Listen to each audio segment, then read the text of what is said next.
The last patient of the night was a beagle who had eaten most of a foam pool noodle. I extracted what I could, gave his owners a look that said, "I'm not judging you," and drove home through the kind of Milwaukee January that makes your bones feel like they've been left in a freezer. 5 degrees on the dashboard. Owen was at the front window. He was supposed to be at his grandparents' until Sunday, but Doris had texted at 5. Dropping him off early, we have plans. Aaron across the street had let him in with our spare key. The door opened before I reached the porch. Socks, no coat, arms around me, his hands cold through my jacket. I crouched down in the entryway. "Mom!" His voice came down to something quiet and certain. Grandma and Grandpa ate at a restaurant. I had to wait outside. I couldn't come in. I stayed very still.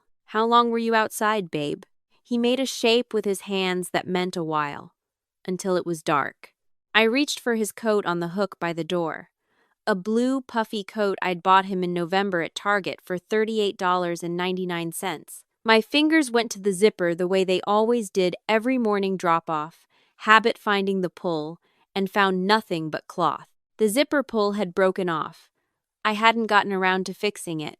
I'd told Brent twice in December that I needed to take it to the tailor on Burley Street, and both times something else had come up, and then it was January and I'd stopped thinking about it. Doris would have known it was broken. She'd helped him dress every morning of that visit. She had sent him outside in 5-degree weather with a broken zipper on his coat and left him there until dark. I took Owen's hands in mine and turned them over slowly. The skin at the bases of his fingers was harder than it should have been, slightly reddened, almost waxy at the tips. Close enough to frostbite that my chest went cold in a way that had nothing to do with January air. "You're safe now," I told him. "Go pick something to watch on TV. I'll be right there." He went. I stood in the entryway for a moment with the coat in my hands. Then I sat down on the kitchen floor. I sat down because I needed to be level, needed to think from somewhere low and quiet before I let any of it become feeling. I am a veterinarian. I have spent 7 years asking animals to trust me when they have every reason not to, when they're in pain and frightened and can't understand what's happening or why. You learn, in that work, a deliberate kind of stillness, a way of moving in the space between what's happening and what comes next without letting urgency turn into chaos. I sat on the kitchen floor and I was very deliberate. My hands pressed flat against the linoleum. The cold from outside was still in the house near the baseboards. I had driven 40 minutes each way to Brent's parents' house on every holiday for 7 years. I had brought Doris birthday flowers when she had her knee replaced. I had pieced together Vernon's potato salad recipe over 3 years of observation, the specific proportion of celery seed to apple cider vinegar that he'd never write down for me, but that I figured out by standing close enough to watch his hands. I had smiled through every comment at the dinner table about how Robin isn't really Midwestern, meaning not really one of us, meaning you married in, and there is a difference, and we will never quite let you forget it. I pressed my palms harder against the floor. I had swallowed each response because somewhere below the level of strategy or reason, I had carried the conviction that patience would convert her, that if I kept being warm and reliable and present, Doris would eventually decide I was a Novak. My son was 6 years old. He was not in a position to be patient. I got up. I bundled Owen in a blanket, put him in his car seat, and drove. The Novak house on Birchwood Drive was lit in every window, warm and yellow against the January dark. I rang the bell. Doris opened the door, and her face did the thing it always did when she saw me. A fractional settling, a small internal recalibration. Never unwelcome, never warm. Something exactly between those two things that she had maintained for 7 years without apparently noticing she was doing it. "Robin, he's fine. You always overreact." I walked past her into the house. Vernon was in the sitting room with his reading glasses on, a book open in his lap. He looked up with the careful politeness he'd always shown me, the attentiveness of a man who is making an effort and wants you to know he's making it. I stood in the middle of the room where both of them could see me. "How long was Owen outside tonight?" Doris said, "It was cold, but it was not that cold. You're making this into something. How long?" A pause. Vernon set his book down. The reading glasses came off and he folded them, placed them on the arm of his chair with the care of a man who has just realized something is about to happen that his glasses will not help him with. Doris said, "An hour, maybe. Lily was having her dinner and Owen can be disruptive. You know that. He needed some time to himself. He's 6 years old." My voice stayed flat. Flat was the only thing I had reliable control of. "Where does he sleep when he stays here?" "The guest room." Down the hall, I could see the basement stairs. The door was open. At the bottom, folded neatly against the wall, was a child-sized sleeping bag, blue and green. I had never seen it before. It was new. The guest room had white walls, pale yellow coverlet, a proper twin bed. Lily's things were on the dresser when I glanced through the doorway. A pink hairbrush, a chapter book with a bookmark. Doris said, "We had a lovely visit. He's been fed and he's had a bath." Vernon. I looked at him directly. The coat was unzipped, the zippers broken. She dressed him this morning. Vernon looked at his wife. In that look, in the small compression of his mouth and the blink that followed it, I got confirmation of something I had been telling myself I was imagining for 3 years. He knew. He may not have known the specifics, the sleeping bag, the restaurant, but he knew the shape of it. He had been looking the other direction for long enough that the direction had become permanent. On the coat hook in the entryway, the corner of a paper receipt was visible in the breast pocket of Vernon's jacket. A restaurant receipt. I didn't reach for it. I looked at it long enough to place it in my memory, in the part of my mind that was already, methodically, beginning to build something. I left without screaming. That surprised me, later. But Owen was in the car, and screaming would have been for me, and not for him. Brent picked up on the second ring from his hotel room in Cincinnati. I told him what happened. Flat, sequential, specific. He was quiet for a long time. I could hear the hotel room's air conditioning through the phone, a low hum that sounded like distance. "Robin, that's... I hear you. I'm going to call my parents." "I'm not asking you to do that. Then what are you asking?" I'd been going through the list since I left Birchwood Drive.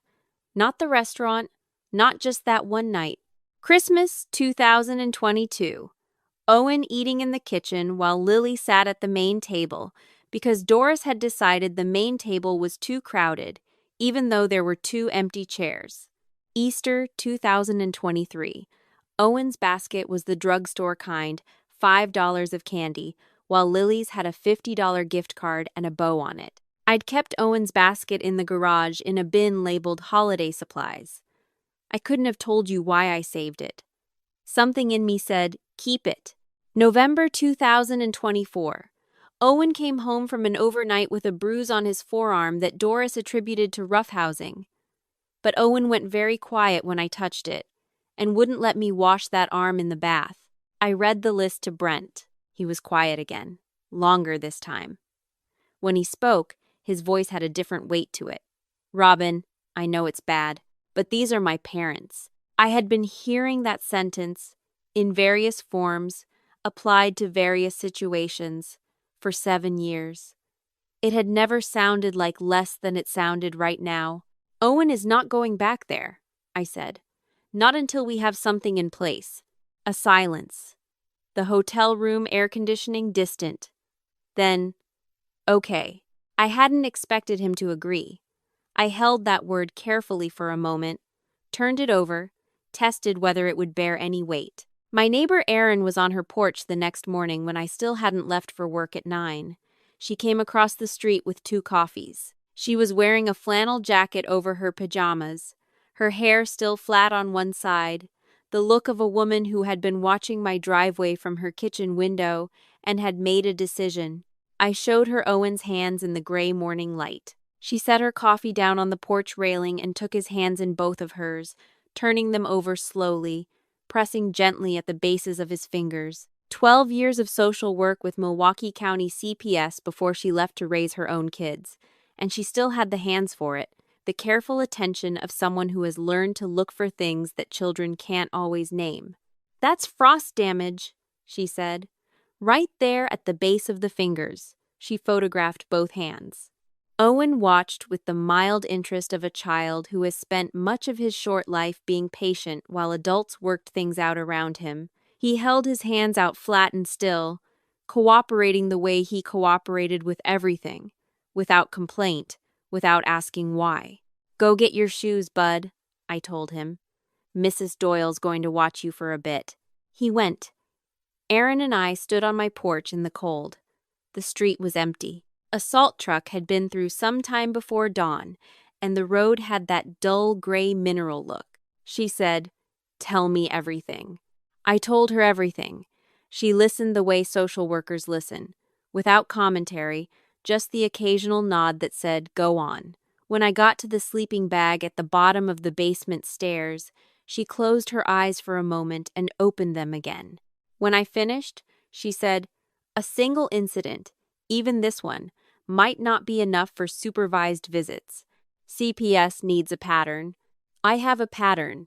You have it documented?" "I have it here." I touched the side of my head. 7 years of it. "I can date stamp most of it," she said. "Then we write it down." She paused, looking at her coffee. She had a way of pausing that I'd noticed over the 3 years I'd known her. A pause that meant she was deciding whether to say the next thing. "My ex-husband's parents did something similar to my daughter," she said. "Not the cold. Different details. Same shape." I didn't see it for 2 years because I kept telling myself families are complicated and complicated doesn't mean harmful. By the time I saw it, I'd lost 2 years of my daughter being a different kid around them than she was around me. She picked up her coffee again. "I cut contact. My daughter is 12 now and she's fine, but I will never get those 2 years back. And I will never stop knowing I could have seen it earlier if I hadn't been so committed to believing the best about people who were showing me exactly who they were." She came back that evening with a yellow legal pad and we sat at my kitchen table. I spoke and she wrote, not just the list I'd read to Brent, but everything I could recall with a date attached or a cross-reference to another witness or a piece of physical evidence. Christmas 2022, documented by the family photo Brent's aunt had posted to Facebook, showing Lily at the main table, Owen absent from the frame. Easter 2023, documented by the basket itself, still in the garage, still in its bin, for reasons I couldn't have explained at the time but that now seemed like something my body had understood before my brain caught up. The Thanksgiving where Doris had given Lily a new dress for the holiday dinner and told Owen he could wear what he had on, which was a t-shirt with a stain on the front from lunch. The birthday party where Owen's present from his grandparents was a pack of markers and Lily's was a bicycle.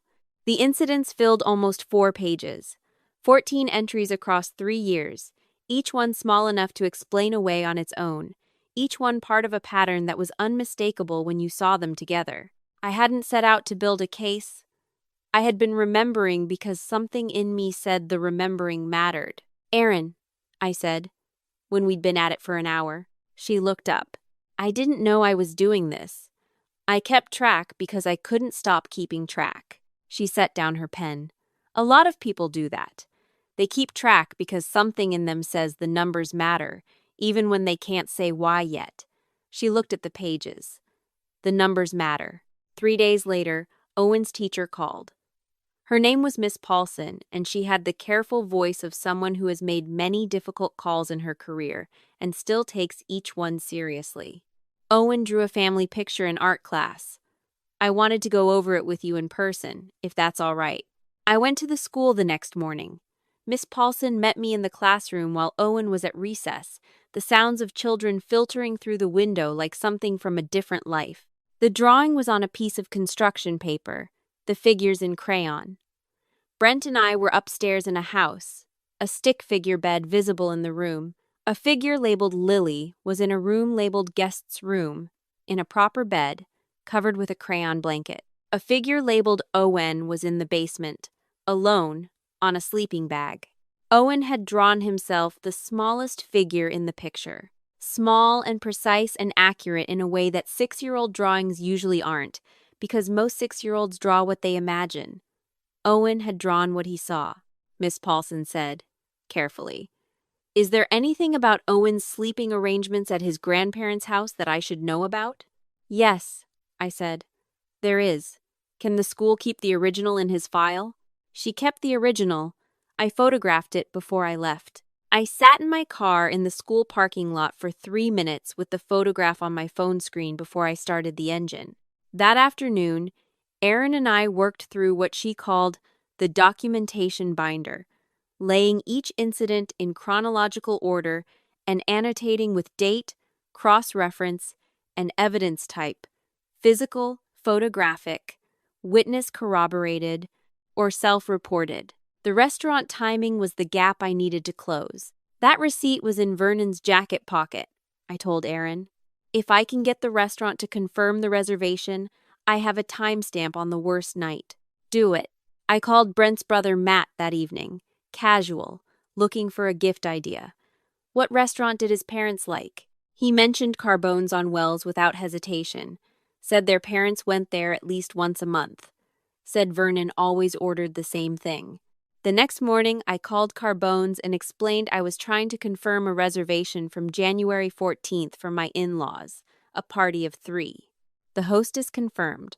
Reservation from 5:47 p.m., party of 3, Vernon and Doris Novak, departed 7:53 p.m.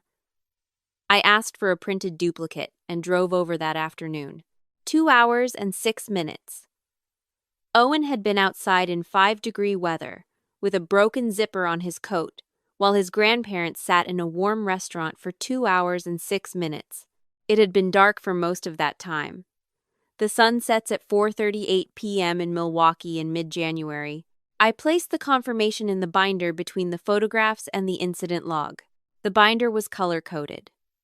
Blue tabs for physical evidence, yellow for photographic, green for witness corroborated, white for self-reported.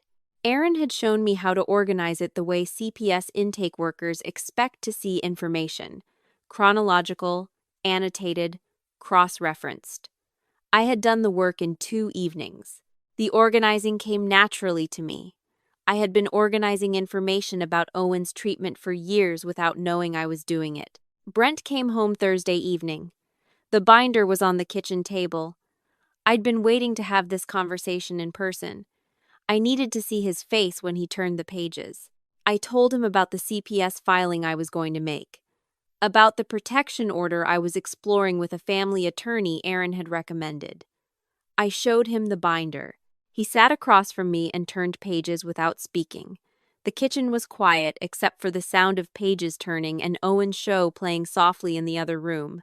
When he looked up, his face had the expression of a man who has been handed a map of a country he assumed he knew and is finding the geography doesn't match. My parents love Owen, he said. I know. He looked back at the binder. How can they love him and... He stopped himself. He pressed both hands flat on the table on either side of the binder, the same way I'd pressed my hands to the kitchen floor 3 nights earlier. That's the hardest part. They love him and they treat him like less. Both of those things are true at the same time. He sat with that. It was not a comfortable thing to sit with.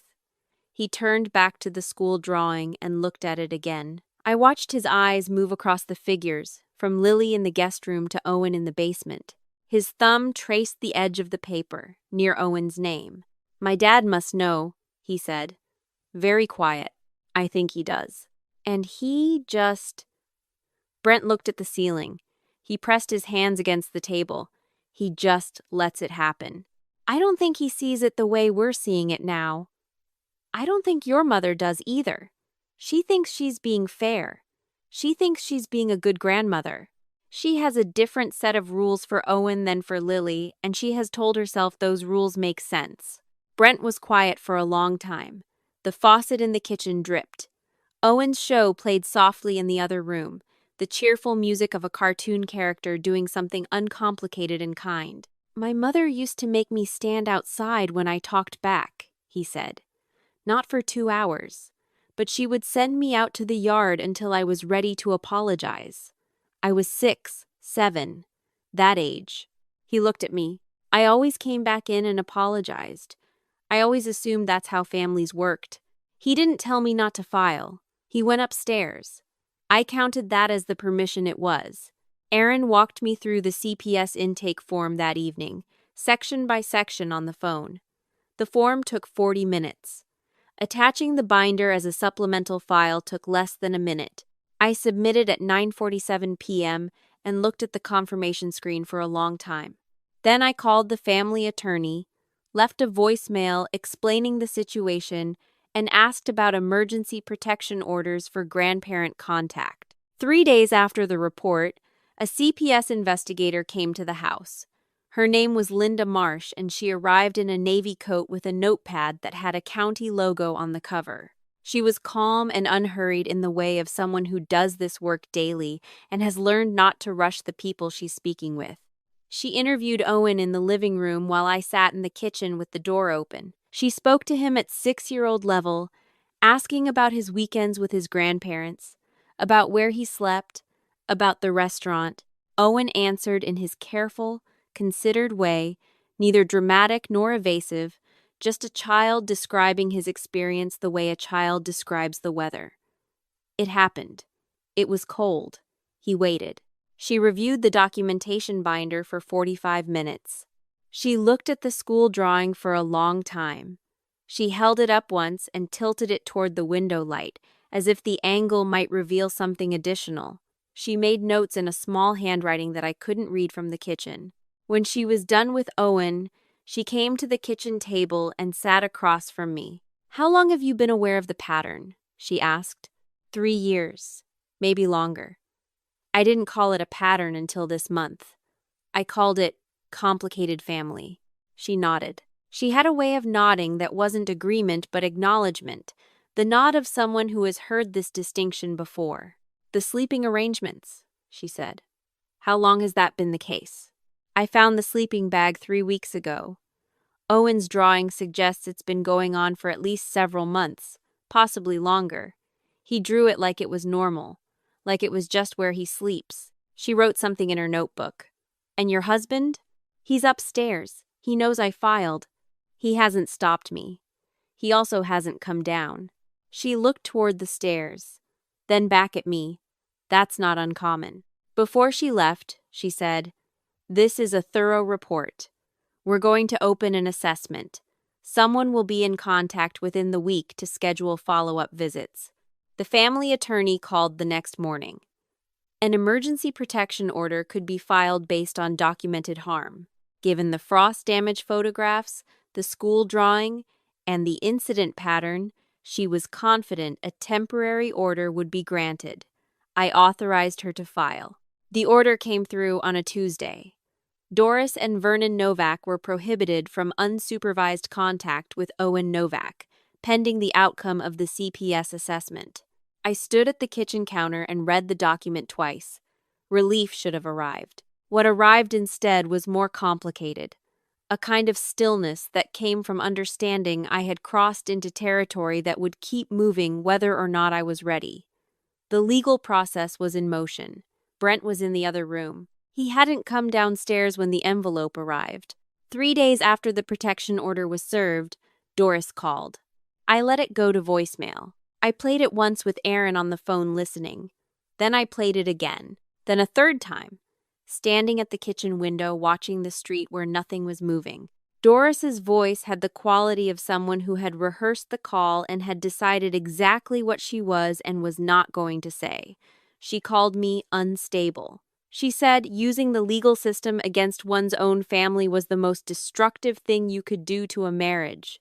She said that Brent's brother Matt agreed, that Matt's wife agreed, that everyone who knew the situation agreed. And then, near the end, the thing she had been building toward, we co-signed that mortgage. We are going to call our attorney about what that means for you. I saved the voicemail. I saved it twice, once on my phone and once forwarded to my email, because something Aaron had taught me in the first conversation on the porch was that evidence only exists if it exists in more than one place. I told Erin. She just made her play. The family attorney's answer came the next day. Under the standard mortgage agreement, a cosigner could invoke a covenant clause demanding early refinancing if the property was determined to be in legal dispute. But the clause required written notice. The cure period was 60 days. A voicemail was not a written notice. The clock had not started. I had 60 days. What I did not have, the income, a loan, to refinance $165,000. With Brent's income on the application, we could qualify. Without him, I could not. 15,000,000 more than 2 years of my salary before taxes, 6 years of an equity day, Owen's childhood home, the one with the blue shutters and the porch where Erin had photographed his frost-damaged hands. Doris had known exactly what she was doing when she made that call. Brent came home from work on a Thursday to find me with the mortgage documents spread out at the kitchen table. He'd spoken with his brother Matt, who had spoken with their parents. Doris had given Matt a version of events in which I was unstable, using lawyers and government agencies as weapons against an elderly couple who had done nothing wrong. Matt had called Brent. Brent had not told me about the call until now. He sat down across from me. He looked tired. His tie was loose and his sleeves were rolled, and there was something in the set of his shoulders that told me he had been carrying this conversation around with him all day, rehearsing it, dreading it. "Robin, I love you. I love Owen. But I can't let us lose the house." He wasn't asking me to drop the CPS case. He was asking me to talk to his parents, without the attorney. Just sit down and talk. Give them a chance to explain, to apologize, to make it right without lawyers and courtrooms and documents. "So she gets an off-ramp," I said. "She gets a conversation." I looked at my husband across the mortgage papers, the man I had married 8 years ago at the Novak family's church, because that was where Brent had grown up and it mattered to him, and because things that mattered to him mattered to me. The man who had watched me bring his mother birthday flowers and drive 40 minutes in the snow and swallow 7 years of comments at the dinner table, and who had never said, "You don't have to keep doing this." He hadn't known how hard it was. I had been too practiced at not showing it. I had smiled at every dinner. I had responded to every text from Doris within the hour. I had made it look effortless, because effortless was the only version of myself I knew how to present to this family. "Let me think about it," I said. Owen went to bed at 8:30. 2 chapters of his book, blanket tucked under his chin, nightlight on. He asked me if Grandma was mad at him.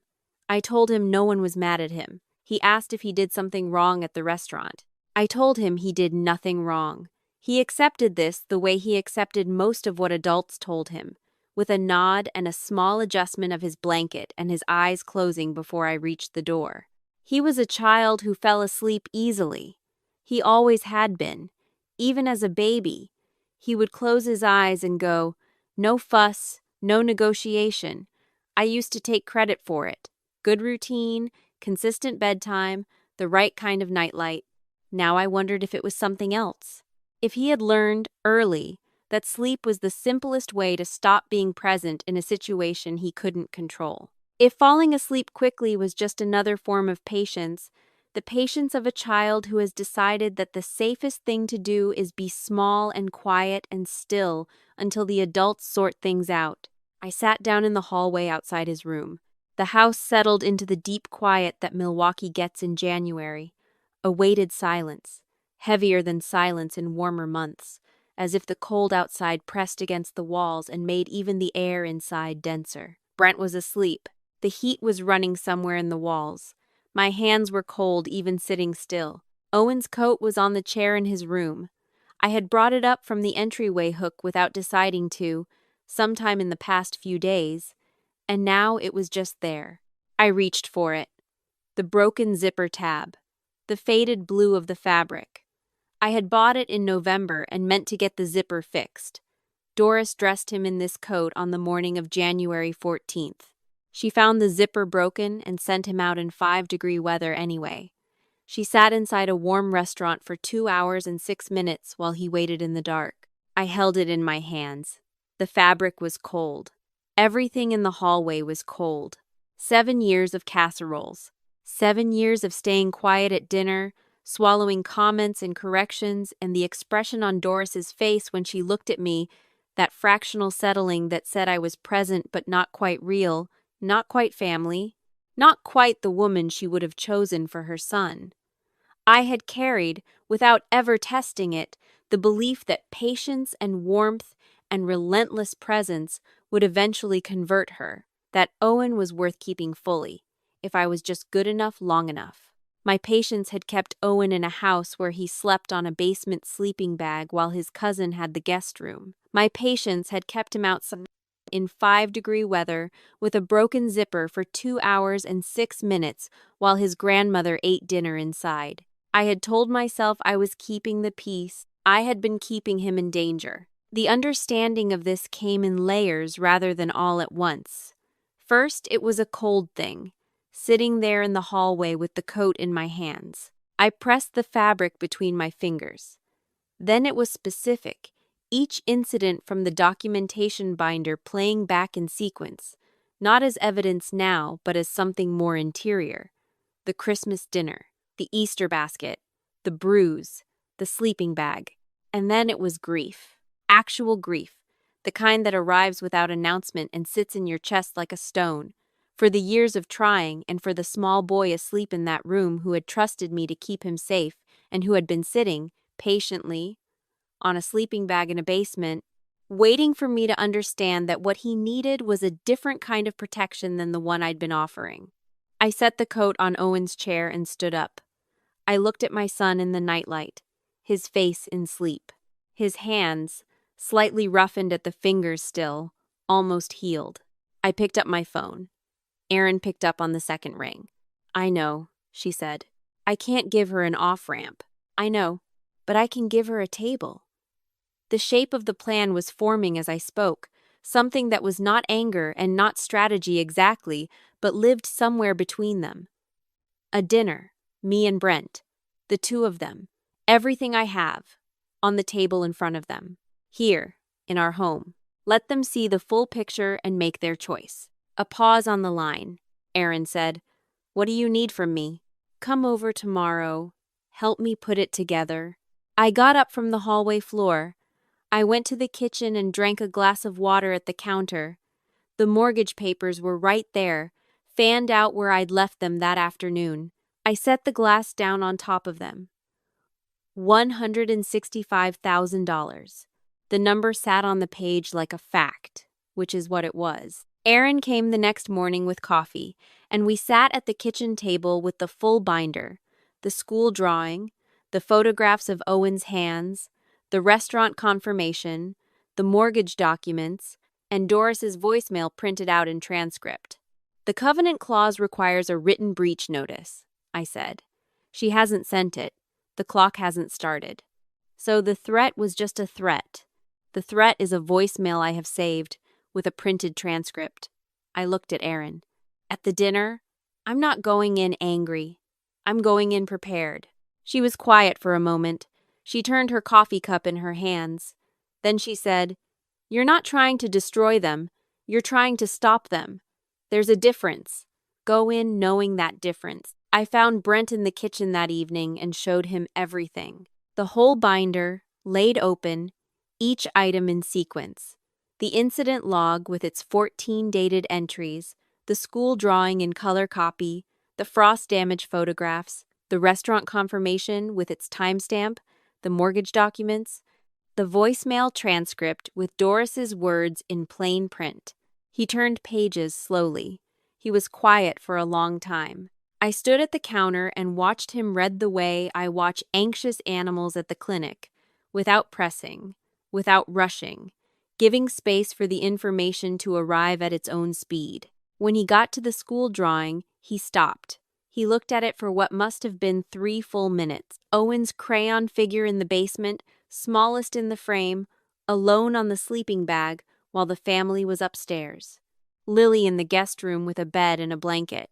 Owen in the basement with nothing but a sleeping bag and the word Owen written in his own careful handwriting above his head, as if he needed to make sure someone would know who the small figure was. He said, "I knew it wasn't perfect. I didn't know it looked like this." He closed the binder. He opened it again. He went back to the school drawing. "He drew himself that small," he said. "In his grandparents' house? He drew himself that small." "Yes. And my mother saw him every visit, and she never—" He stopped. He pressed the heels of his hands into his eyes. When he took them away, his eyes were red but dry. "She sent me outside, too, when I was his age." When I talked back, "She'd send me to the yard until I was ready to apologize. I never thought about it as anything other than how she was, but she never sent Matt outside. Just me." This was new. He had never told me this before. "I'm sorry," I said. "Don't be sorry, be ready." He looked at me with something that had not been in his face 5 minutes ago. A clarity that came from recognition. "Invite my parents to dinner. Here, I'll be there." He looked at the drawing one more time, then he looked at me. "I'll call them in the morning." They arrived on a Saturday. Owen was at errands across the street, wearing his new coat, a green one with a working zipper he had tested 3 times before we left the house. I had made the switch from the blue coat to the green one without ceremony, folding the blue coat and putting it on the back shelf of the hall closet where I would find it again later, in a different season, in a different state of mind. Brent had called his parents Friday evening and told them it was a family conversation. Nothing more. From the way Doris walked in, chin up, posture settled into the authority she'd always occupied in this family, she had come prepared to accept an apology. Vernon came in behind her. He took off his coat carefully and hung it on the hook where Owen's blue coat used to hang. His face had the look of a man who knows something is wrong and is hoping it will turn out to be less wrong than he suspects. He shook Brent's hand at the door. Brent held the handshake a beat longer than usual, and Vernon noticed, and something in his expression shifted. A small tightening around the eyes that said he understood this was not going to be the evening his wife had prepared for. I had set the table for 4. In the center, a single manila folder. Doris looked at the folder. Then at me. I thanked them for coming. I said there were things that needed to be said in this family, and I would rather say them here, at home, than anywhere else. That I had tried, for 7 years, to handle things quietly, and that quiet had not kept my son safe. Doris said, "We've always been willing to talk, Robin. We've always had an open door." I sat down. I opened the folder. I placed the restaurant confirmation on the table. Carbone's on Wells. Table reserved 5:47 p.m. Party of 3. Departed 7:53 p.m. 2 hours and 6 minutes. Owen outside in 5. Degree weather while the sun set at 4:38. Next to it, the photographs of Owen's hands. Both hands, front and back. The frost damage at the bases of his fingers, taken under Aaron's porch light the morning after. Next to those, the school drawing, Owen's crayon, the basement, the sleeping bag, his figure smallest in the frame, alone, while the family was upstairs. Last, the incident log, 14 entries over 3 years, each dated, each annotated, each cross-referenced with physical or photographic evidence where available. I placed them one at a time. I let them sit on the table and be what they were. Doris looked at the documents. Her mouth opened, closed, opened again. That's your interpretation. Owen is a child. Children exaggerate. Owen is sick. Paulson, his teacher, kept the original in his school file. I moved the school drawing until it was directly in front of her. Doris looked at it. Her expression was the one I'd spent 7 years trying to read, the one that shifted between refusal and certainty. Refusal to see what was in front of her. Certainty that her version of events was the correct one regardless of what anyone else produced. This is how children draw. It doesn't mean anything. It means he sleeps in the basement while Lily sleeps in the guest room. It means he drew himself smallest in the family. It means his teacher called me because she saw this picture and asked if everything was all right at his grandparents' house. Doris looked at Vernon. Tell her. Tell her Owen is happy when he visits. Tell her about the games you play with him in the yard. The puzzles. Vernon said nothing. He was holding the restaurant confirmation between his fingers. Doris turned back to me. We have given that child everything. We have given your family everything. When you couldn't afford this house, we signed our names. When Brent needed help with the down payment, we wrote the check. You don't get to sit here and accuse us of not caring for our grandson. I'm not accusing you of not caring. I kept my voice level. I'm showing you what caring looked like from Owen's side. Vernon picked up the restaurant confirmation. He read it twice, set it down. His mouth had a compressed quality to it, the same compression I had seen the night I'd asked about the coat, the same look of a man who has been allowing something to continue and is now seeing the full shape of what he allowed. He picked up the confirmation again and held it close, as if the numbers might change. Doris said, We co-signed that mortgage. You want to talk about what we can do? I'll call the attorney Monday. The covenant clause requires a written breach notice and 60 days to cure. You haven't sent that notice, and I have the voicemail where you made this threat, saved and transcribed. I said this the way you say something you have had time to learn thoroughly, the way you present a diagnosis to an owner at the clinic, without triumph, without anger, with the quiet of someone who has done the work and is simply presenting the results. Doris went still. Something shifted in her expression. Recalculation. The look of a woman who has just updated her assessment of a situation she had underestimated. Then she said, You've never been one of us, Robin. You married in. Owen is a Novak. You are not. There it was. The sentence I had spent 7 years dreading. 7 years making casseroles and driving 40 minutes and staying quiet in order to prevent. Every effort I had made was, at its deepest level, an attempt to stop these words from ever being spoken aloud. And here they were, in the air between us, at the table where I had served Thanksgiving dinner twice and Easter brunch 3 times, and where I had once stayed up until midnight frosting a birthday cake for Vernon, because Doris mentioned he liked lemon frosting, and I wanted to get to it right. I did not cry. I did not look at Doris. I looked at Brent. He was looking at the school drawing, his son's figure, smallest in the frame, alone in the basement while the family was upstairs. His finger was resting on the edge of the paper, near Owen's name written in crayon. Vernon said, Doris. His voice was not loud. It had the quality of something that had been waiting a long time to arrive, and was arriving now without drama. That's enough. Doris turned to look at her husband. Brent put his hand flat on the table between the documents and his parents. When he spoke, it was in a voice I'd never heard from him before. Deliberate, in the specific way of someone who has made a choice and is saying it out loud for the first time. My wife is Robin Novak. My son is Owen Novak. They are Novaks because they're mine, not because you decided they are. He looked at the school drawing one more time. And I can't unsee what's on this table. I'm sorry I didn't see it sooner. The room was quiet. Doris and Vernon left shortly after. There was no pretense of completing the dinner. Doris's chin stayed up on the way out, but her voice when she said goodnight had lost some of its certainty, as if the word itself had become unfamiliar to her. Vernon put on his coat without looking at either of us. I stood at the window and watched their car pull away from the curb. Brent stood beside me. After a moment, he took my hand. We stood like that for a while, watching the empty street, the January dark, the cold that had been pressing against the walls of this house for weeks. 3 days passed without a written notice from Doris's attorney, then 4, then a week. The family attorney confirmed. No written breach notice, no legal action initiated.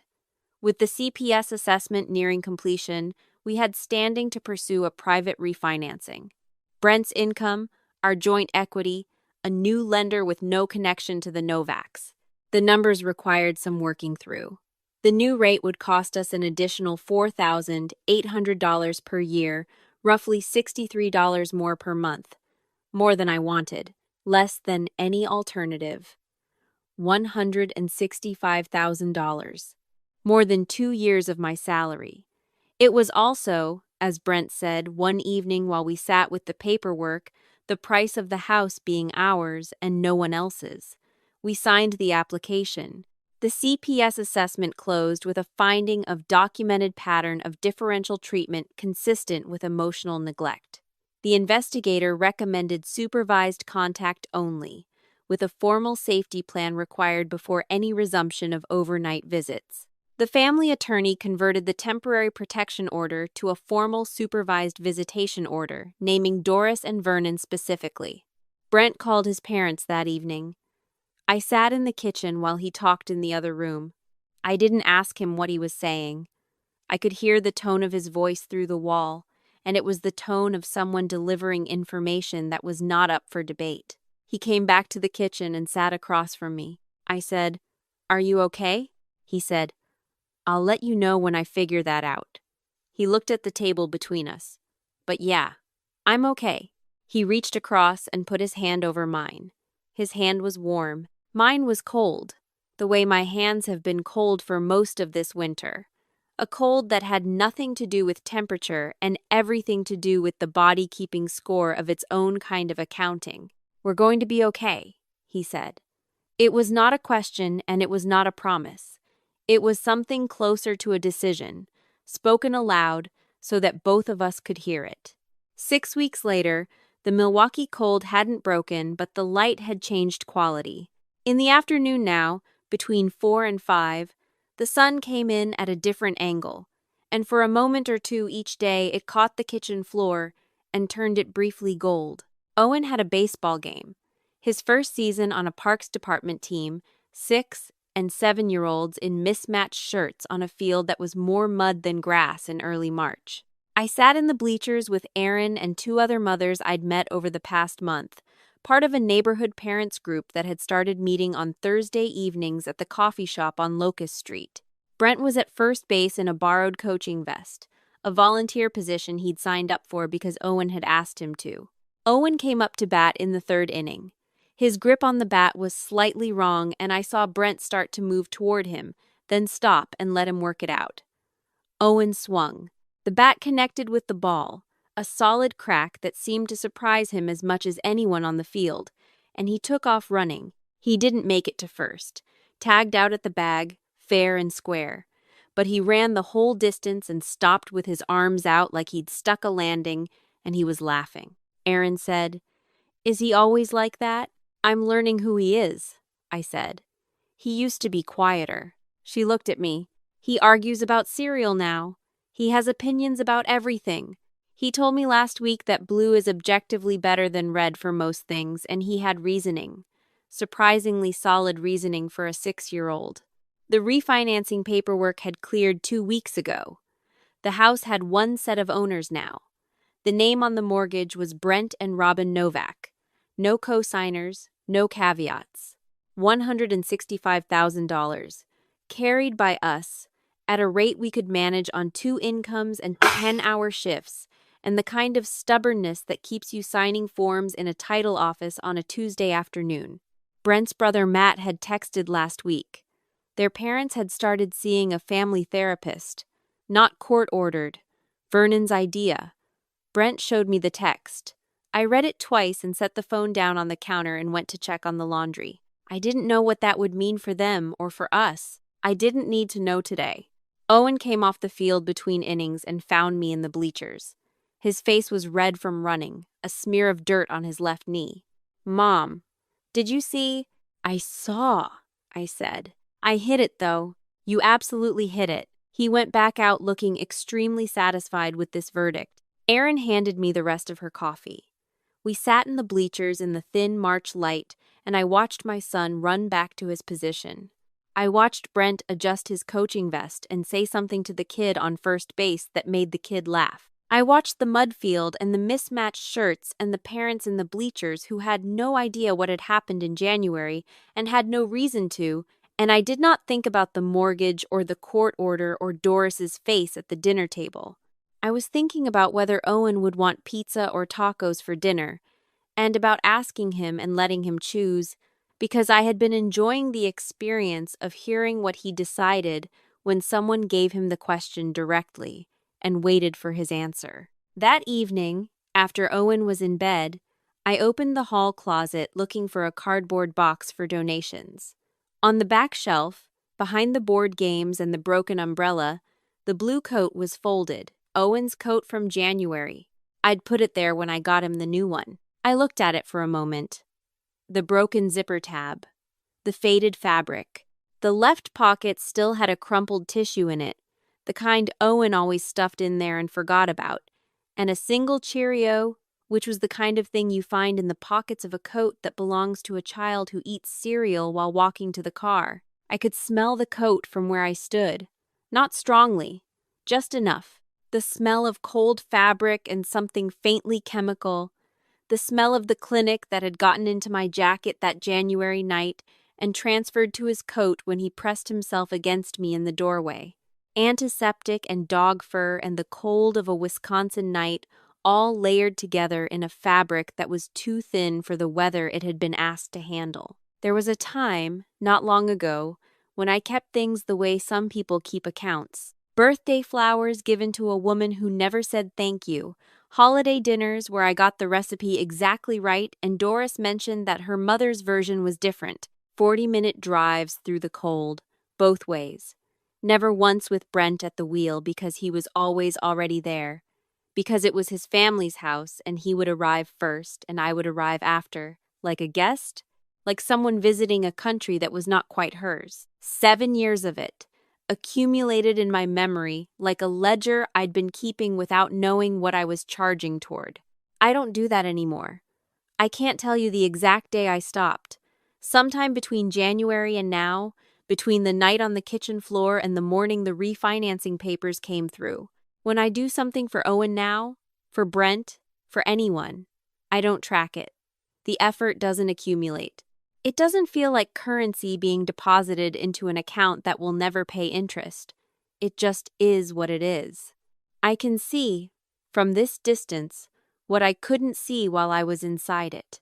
The Novaks were not my family the way I needed family to be. I spent 7 years pretending they were, hoping the pretending would make it true.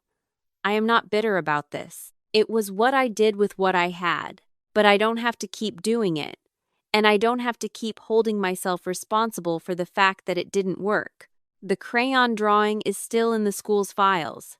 I don't need to look at it to carry it. It's part of how I understand what happened and what became necessary. The image of a 6-year-old who drew his family and put himself in the basement, smallest, alone, because that was the truth, and he drew it the only way he knew how. I closed the closet door. The coat stayed where it was. I would deal with it eventually, or I wouldn't. Owen called from down the hall. Mom, Mom, there's no orange juice. His voice was not small. It filled the hallway the way a child's voice is supposed to fill a hallway. Unworried, certain of being heard, expecting an answer and expecting that the answer would come quickly, because that is what happens when a child trusts that the person at the other end of the hallway is listening. I'll get some, I called back. 5 minutes. I went to get my keys. The days are longer now. Enough to notice on the drive home from work, the sky still pale at the edges when I turn onto our street. Owen has a game on Saturday and a playdate on Sunday with a boy from his class named Felix, who is, according to Owen, very good at Legos, but has questionable opinions about dinosaurs. He has made his position on this clear to Felix, and Felix has pushed back, which Owen describes as a worthy challenge. They have agreed to disagree on T-Rex, but are aligned on Stegosaurus. Brent is in the kitchen when I get home, making dinner. He hands me a glass of water without being asked. This is not new. He has always been present in the house in the practical ways, always helped with dinner, always carried his share of the groceries in from the car. But the quality of it now is different. A different kind of attentiveness, as if someone has opened a window that had been painted shut for years, and the air moving through the house has changed. Owen is at the kitchen table drawing. He draws a lot now. This evening he is drawing his family, I can see it as I pass. He's drawing me next to him, both of us standing outside the house, both of us in winter coats. He's drawn us the same size. I sit down beside him and don't say anything. I just watch him add a detail to the coat, a zipper that he is carefully drawing as closed and intact, the pull tab shown at the top. He holds it up for my inspection. Good, I say. He nods, satisfied, and goes back to adding more figures. I watch him draw. I've been a veterinarian for 7 years. I spend my days asking animals to trust me when they have every reason not to, when they're in pain and frightened and can't understand what's happening or why. The ones who've been hurt before are the hardest. They flinch at hands they haven't met yet. They need to learn, specifically and slowly, that this hand is safe. I know something about that now. Owen drew a picture in January, in the middle of a winter that had not been kind. He drew himself smallest, alone, accurate in the way children are accurate when they're drawing what they see rather than what they imagine. He drew a different picture 3 weeks ago. Miss Paulson called to tell me. She said, "I thought you'd want to know." He drew his family again. "You're in it. You and Brent." He drew the two of you the same size as him. I didn't need the photo. I already had the image. There is a coat in my hall closet with a broken zipper. There is a boy in his room who argues about cereal and has opinions about dinosaurs and runs the bases laughing even when he's tagged out. There is a man in the kitchen who hands me a glass of water without being asked. That is what I kept.